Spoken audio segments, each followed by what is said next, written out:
Hello viewers, welcome to TNPSC shortcuts by Deepa. So இந்த வீடியோவில் group 4 and group 2க்கு புது சிலபஸ் மாறி இருக்கு இல்லைங்களா. ஸோ அதில் தமிழுக்கான யூனிட் 7 இருக்குது இல்லைங்களா. ஸோ ஃபர்ஸ்ட் திருக்குறள் இருக்கும், அடுத்து அறநூல்கள், அதுக்கடுத்து ஒரு 20 அறிஞர்களுக்கான தலைப்பு கொடுத்துருப்பாங்க. ஸோ இப்போது நம்ம இந்த 20 அறிஞர்களுக்கான தலைப்பு வேர் டு ஸ்டடி தான் நம்ம தெரிஞ்சுக்க போகிறோம். சரிங்களா. ஸோ இப்போ பாரதிதாசன் இருக்கார் அப்படின்னா அவர் புது புக்கில் எங்கே இருக்கார், பழைய புக்கில் எங்கே இருக்கார், அப் டு சிறப்பு தமிழ் புத்தகம் வரைக்கும் அவர் எங்கே இருக்கார் அப்படிங்கிற விஷயங்கள் எல்லாமே நம்ம தெரிஞ்சுக்கலாம். ஓகேங்களா. ஸோ ஃபர்ஸ்ட் பாரதிதாசன் புது சமச்சீர் புத்தகத்தில் பார்த்திங்கன்னா கொஞ்சம் கம்மியான பிளேஸில் தான் இருப்பார். ஓகேங்களா. ஸோ 6ஆம் வகுப்பு முதல் பருவம் இயல் 1ல் இன்பத்தமிழ் அப்படிங்கிற தலைப்பில் இருப்பார். Page number 2. ஓகேங்களா. உங்களுக்கு வேர் டு ஸ்டடிங்கிறது க்ளீன் அண்ட் டீட்டெயில்டாக நம்ம கொடுத்துருக்கோம். ஸோ எந்த புக்கு, எந்த பருவம், எந்த இயல், அதில் என்ன தலைப்பு, அது என்ன பேஜ் நம்பருங்கிறது முதற்கொண்டு நம்ம டிஃபைன் பண்ணி கொடுத்துருக்கோம். ஸோ அடுத்து பார்த்திங்கன்னா 7ஆம் வகுப்பு 2ஆம் பருவம் இயல் 2ல் இன்பத்தமிழ் கல்வி அப்படிங்கிற தலைப்பில் இடம்பெற்றிருக்காரு. ஃபுல் புக்கோட பேஜ் நம்பர் 100. ஓகேங்களா. அடுத்தது 9th ஸ்டாண்டர்ட் இயல் 5ல் குடும்ப விளக்குங்கிற தலைப்பு பேஜ் நம்பர் 130. 11ஆம் வகுப்பு பொதுத்தமிழ் இயல் 8ல் புரட்சி கவிங்கிற தலைப்பு பேஜ் நம்பர் 183. சரிங்களா. அடுத்து பழைய புத்தகம் பார்த்திங்கன்னா நிறையா கண்டென்ட் நமக்கு இருக்கும் பாரதிதாசன் பற்றி. 6ஆம் வகுப்பு 2வது பருவம் இயல் 1ல் இசையமது பேஜ் நம்பர் 1. சரிங்களா. இது எல்லாமே என்னதுங்க, பழைய சமச்சீர் புத்தகம். 7ஆம் வகுப்பு 3வது பருவம் இயல் 3ல் எங்கள் தமிழ் அப்படிங்கிற பாடப்பகுதியில் பேஜ் நம்பர் 50ல் இருக்கார். சரிங்களா. அடுத்தது 8ஆம் வகுப்பு 2வது பருவம் இயல் 3ல் விழுதும் வேறுங்கிற தலைப்பு பேஜ் நம்பர் 45. அடுத்து 9ஆம் வகுப்பு பருவம் 1 இயல் 2ல் இக்கால கவிதைகள் பேஜ் நம்பர் 43. அதில் பாரதிதாசன்றவரை பற்றி மட்டும் நீங்கள் படித்தா போதும். அடுத்து கண்ணதாசன் வராருன்னா நீங்கள் அவரை பற்றி படிச்சுக்கணும் அந்த பாடத்தில். ஸோ நிறையா அறிஞர்கள் இருப்பாங்க. அதில் நமக்கு யார் தேவையோ அவங்கள பற்றி மட்டும் நீங்கள் படித்தா போதும். அடுத்து 10ஆம் வகுப்பு இயல் 2ல் தமிழ் வளர்ச்சிங்கிற பாடம் பேஜ் நம்பர் 39. அடுத்து 12ஆம் வகுப்பு பழைய சமச்சீர் பொது தமிழ் புத்தகம் இயல் 4ல் பாண்டியன் பரிசுங்கிற புத்தகம் 75ஆம் பக்கம். அடுத்தது அதே புத்தகத்தில் இயல் 6 புத்தக சாலை அப்படிங்கிற தலைப்பு பேஜ் நம்பர் 96. இன்னும் அடுத்து ஒரே ஒரு தலைப்பு மட்டும். 11ஆம் வகுப்பு பழைய சமச்சீர் பொது தமிழ் இயல் 6ல் என்னாலோ அப்படிங்கிற தலைப்பு பேஜ் நம்பர் 75. ஓகேங்களா. ஸோ இதோட பாரதிதாசன் ஃபுல்லாக நமக்கு முடிஞ்சிருச்சு. அடுத்தது பார்த்திங்கன்னா நாமக்கல் கவிஞர். ஸோ நாமக்கல் கவிஞரில் புது புக்லேயும் இருக்கார், பழைய புக்லேயும் இருக்கார். ஸோ புது புக் 7ஆம் வகுப்பு முதல் பருவம் இயல் 1ல் எங்கள் தமிழ்ங்கிற தலைப்பு பேஜ் நம்பர் 2. சரிங்களா. பழைய புக்கில் பார்த்திங்கன்னா 9ஆம் வகுப்பு முதல் பருவம் இயல் 2ல் இக்கால கவிதைகள். ஸோ நான் முன்னாடியே சொன்னேன் இல்லைங்களா, பாரதிதாசன் பாரதிதாசனை மட்டும் படித்தா போதும். இப்போ நான் அதே பாடத்தில் நாமக்கல் கவிஞரை பற்றி மட்டும் நீங்கள் படிச்சுக்கிட்டால் போதும். அடுத்து 9ஆம் வகுப்பு 3வது பருவம் இயல் 1ல் பெண்மைங்கிற தலைப்பு பேஜ் நம்பர் 6. அடுத்து 12ஆம் பொதுத்தமிழ் பழைய பொதுத்தமிழ் புத்தகத்தில் இயல் 1ல் ஈங்கிற பகுதி நாட்டு வாழ்த்து பேஜ் நம்பர் 3. சரிங்களா.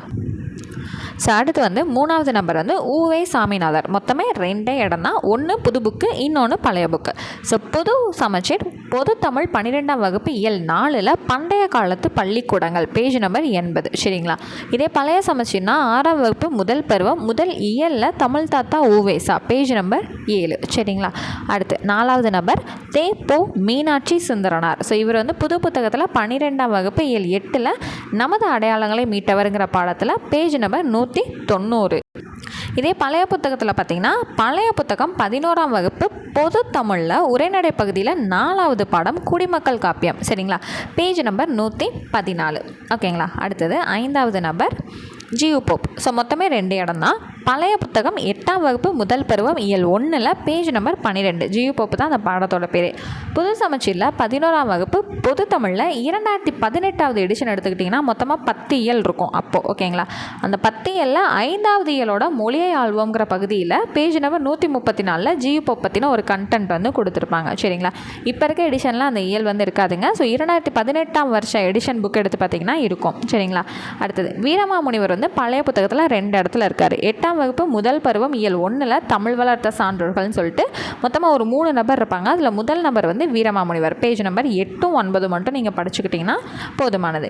அடுத்து 8ஆம் வகுப்பு 2ஆம் பருவம் இயல் 2ல் தேம்பாவணி கொடுத்துருப்பாங்க. தேம்பாவணி வீரமாமுனிவர் இயற்றினது தானே, அதனால் நம்ம அதையும் சேர்த்து படிச்சுக்கிறோம். Page number 26. புது புத்தகத்தில் தேம்பாவணி பேஜ் நம்பர் 212 இருக்குது. 10ஆம் வகுப்பு இயல் 9. சரிங்களா. அவ்வளோதான். அடுத்த நம்பர் பாவலரேறு பெருஞ்சித்திரனார். ஸோ இவர் வந்து பார்த்திங்கன்னா புது புத்தகத்துலையும் இருக்கார், பழைய புத்தகத்துலையும் இருக்கார். 6ஆம் வகுப்பு முதல் பருவம் இயல் 1 புது சமச்சீர் புக்கில் தமிழ் கும்மி பேஜ் நம்பர் 5 இருக்கார். அடுத்து 10ஆம் வகுப்பு இயல் 1 அன்னை மொழிங்கிற செய்யுள்ள பேஜ் நம்பர் 2. சரிங்களா. அடுத்தது பழைய புத்தகம்னா ஒரே ஒரு இடம் தான். 9ஆம் வகுப்பு முதல் பருவம் 3வது இயலில் ஓய்வும் பயணம் அப்படிங்கிற தலைப்பு பேஜ் நம்பர் 73. சரிங்களா. அடுத்தது 8 வந்து பார்த்திங்கன்னா தேவநேய பாவனார் புது புத்தகம் 10ஆம் வகுப்பு இயல் 1 முதல் அந்த உரைநடை பகுதி இருக்கும் இல்லைங்களா, ஃபஸ்ட்டு எடுத்த உடனே இந்த படம் தான் இருக்கும். தமிழ் சொல்வளம் பேஜ் நம்பர் 4. ஸோ அடுத்தது பழைய சமச்சீர் புத்தகத்தில் 8ஆம் வகுப்பு 3வது பருவம் இயல் 2 தேவநேய பாவனார்னே இருக்கும் பேஜ் நம்பர் 33. 12ஆம் வகுப்பு பொதுத்தமிழ் பழைய 12ஆம் வகுப்பு பொதுத்தமிழ் உரைநடை பகுதி 5வது லெசன் ஆவும் தமிழரும் அப்படிங்கிற பாடம் பேஜ் நம்பர் 154. அடுத்தது இலக்குவனார் இருக்கார் இல்லைங்களா, அவர் புது புக்குலேயும் கிடையாது, பழைய புக்குலேயும் கிடையாது. இதுக்கு நம்ம என்ன பண்ணணும், அவுட் சோர்ஸ் தான் வச்சு படிக்கணும். சரிங்களா. அடுத்து 10வது டி.கே. சிதம்பரனார். ஸோ இவர் வந்து புது சமச்சீர் 7ஆம் வகுப்பு 3வது பருவம் இயல் 1 திருநெல்வேலி சீமையும் கவிகளுங்கிற பாடம் இருக்குது இல்லைங்களா, அது இவர் எழுதின கட்டுரை தானே. அதுக்கு பின்னாடி இருக்கக்கூடிய பாக்ஸில் இவர் வந்து இருப்பார். ஃபுல் புக்காக இருந்துச்சுன்னா பேஜ் நம்பர் 158. ஸோ அடுத்து புது சமச்சீர் 11th பொதுத்தமிழ்லேயே இப்போ இருக்கக்கூடிய எடிஷன் 8 இயல் இருக்கக்கூடிய எடிஷன் இருக்கு இல்லைங்களா, அதில் 8வது இயல் மொழியை ஆள்வோங்கிறதுல புக் பேக்கில் பேஜ் நம்பர் 140 வந்து இவரை பற்றி கொடுத்துருப்பாங்க. அடுத்தது குன்றக்குடி அடிகளார் புதுசுலேயும் இருப்பார், பழசுலேயும் இருப்பார். 7th 3rd term இயல் 2 ஒப்புரவு நெறிங்கிற பாடத்தில் வந்து இருப்பார். இதே 12ஆம் வகுப்பு புது சமச்சீர் சிறப்பு தமிழ் புத்தகத்தில் பேஜ் நம்பர் 33 ஒரே ஒரு பாக்ஸ் மட்டும் இருக்கும். ஸோ இது வந்து 32ஆம் பக்கம், இது வந்து 33ஆம் பக்கம்னா இந்த இடத்துல வந்து அதுக்கான பாக்ஸ் வந்து ஒன்று கொடுத்துருப்பாங்க இவர் சொன்னது. ஓகேங்களா, அதை மட்டும் படிச்சுக்கிட்டிங்கன்னா போதுமானது. இதே பழைய புத்தகம்னா 11ஆம் வகுப்பு பழைய புத்தகம் பொதுத்தமிழில் உரைநடை பகுதியில் 6வது பாடம் சமயங்களின் பொது நீதி அப்படிங்கிற பாடம் பேஜ் நம்பர் 125. சரிங்களா. அடுத்து கண்ணதாசன். ஸோ கண்ணதாசன் வந்து பார்த்திங்கன்னா 7ஆம் வகுப்பு இயல் 9 அதாவது டேர்ம் புக்காக இருந்துச்சுன்னா 3வது பருவம் 3வது இயல்னு வரும் மலைப்பொழிவுங்கிற பாடம். சரிங்களா. ஸோ ஃபுல் புக்கோட அடிப்படையில் பேஜ் நம்பர் 192. அடுத்து 10ஆம் வகுப்பு இயல் 8 காலக்கணிதம் பேஜ் நம்பர் 189. சரிங்களா. இதே பழைய சமச்சீரில் 3 இடத்துல வந்திருக்காரு. ஒன்று வந்து நமக்கு ஆல்ரெடி தெரிஞ்ச இக்கால கவிதைகள்ங்கிற பாடம். இந்த கண்ணதாசன் படிக்கும்போது இப்போ இவரை பற்றி மட்டும் இங்கே தெரிஞ்சுக்கிட்டால் போதும். 45ஆம் பக்கத்தில் இருப்பார். இதே 9th standard 1st term இயல் 2 கண்ணதாசன் கவி என்பவன் இவரை பற்றின பாடம் அப்படியே வந்து கொடுத்துருப்பாங்க பேஜ் நம்பர் 48. அதாவது இந்த இக்கால கவிதைகள் முடிஞ்ச உடனே அடுத்து இவரோட படம் தான் வந்து இருக்கும். சரிங்களா. அடுத்து 11ஆம் வகுப்பு பழைய சமச்சீர் பொதுத்தமிழ் புத்தகம் இயல் 6 இ அப்படிங்கிற பிரிவில் விடுதலை விளைத்த உரிமைங்கிற பாடம் 79ஆம் பக்கம். சரிங்களா. அடுத்து வந்து யாருன்னு பார்த்தீங்கன்னா காயிதே மில்லத் ஒரே ஒரு பகுதியில் மட்டும்தான் இருப்பார். புது சமச்சீர் 7வது புத்தகம் 9வது இயலில் கண்ணிய மிகு தலைவர். ஸோ ஃபுல் புக்காக இருந்துச்சுன்னா பேஜ் நம்பர் 197. ஸோ இது 9வது இயல் அப்படின்னா 3வது பருவத்தில் 3வது இயல்னு அர்த்தம். சரிங்களா.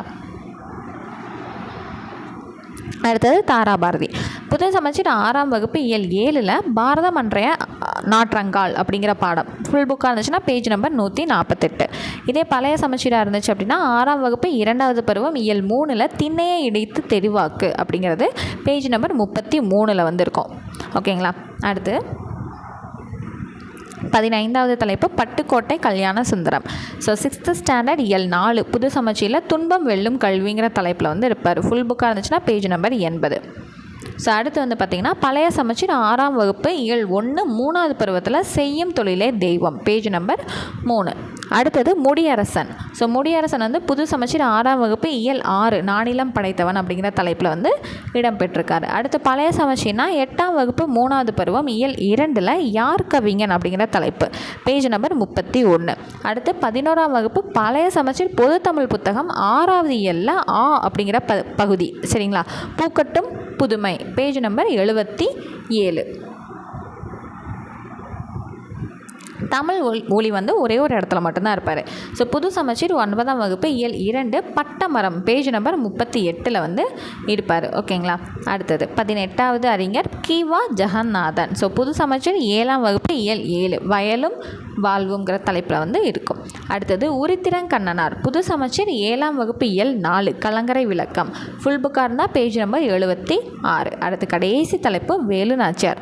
புது புத்தகத்தில் 6ஆம் வகுப்பு இயல் 7 வேலு நாச்சியார். ஃபுல் புக்காக இருந்துச்சு அப்படின்னா பேஜ் நம்பர் 155. இதே பழைய சமச்சீர் புத்தகமாக இருந்துச்சு அப்படின்னா 8ஆம் வகுப்பு 2வது பருவம் இயல் 1ல் இந்திய விடுதலை போரில் தமிழக பெண்களின் பங்கு பேஜ் நம்பர் பார்த்திங்கன்னா 5. ஸோ இதில் பார்த்திங்கன்னா ஒரு 3லேருந்து 4 நபர் பற்றி கொடுத்துருப்பாங்க. அதில் ஃபஸ்ட்டு வந்து யாரை பற்றி கொடுத்துருப்பாங்கன்னா வேலு நாச்சியார். அந்த வேலு நாச்சியாருங்கிறவங்களை பற்றி படித்தா மட்டும் இந்த பாடம், அதாவது இந்த தலைப்பு வந்து முடிஞ்சிடும். இந்த பாடத்தில் வேலு நாச்சியாரை பற்றி மட்டும் நீங்கள் படித்தா போதும். இந்த பாடத்தை ஃபுல்லாக படிக்க சொல்லியிருக்காங்களோன்னு சொல்லி தப்பாலாம் எடுத்துக்கக்கூடாது. அவ்வளோதாங்க. ஸோ வந்து 20 அறிஞர்கள் பற்றி நம்ம கம்ப்ளீட்டாக தெரிஞ்சுக்கிட்டோம். ஸோ இந்த வீடியோ உங்களுக்கு யூஸ்ஃபுல்லாக இருந்துச்சுன்னா கண்டிப்பாக ஒரு லைக் பண்ணுங்கள். நம்மளோட சேனலை வந்து சப்ஸ்கிரைப் பண்ணி வச்சுக்கோங்க. இதே போல் அடுத்தடுத்து உங்களுக்கு வேர் டு ஸ்டடீஸ் வேணும் அப்படின்னா நீங்கள் கண்டிப்பாக மறக்காமல் கமெண்ட் செக்ஷன்லேயும் தெரியப்படுத்துங்க. ஓகேங்களா? ஸோ நெக்ஸ்ட் கிளாஸில் மீட் பண்ணுறேன். தேங்க்யூ.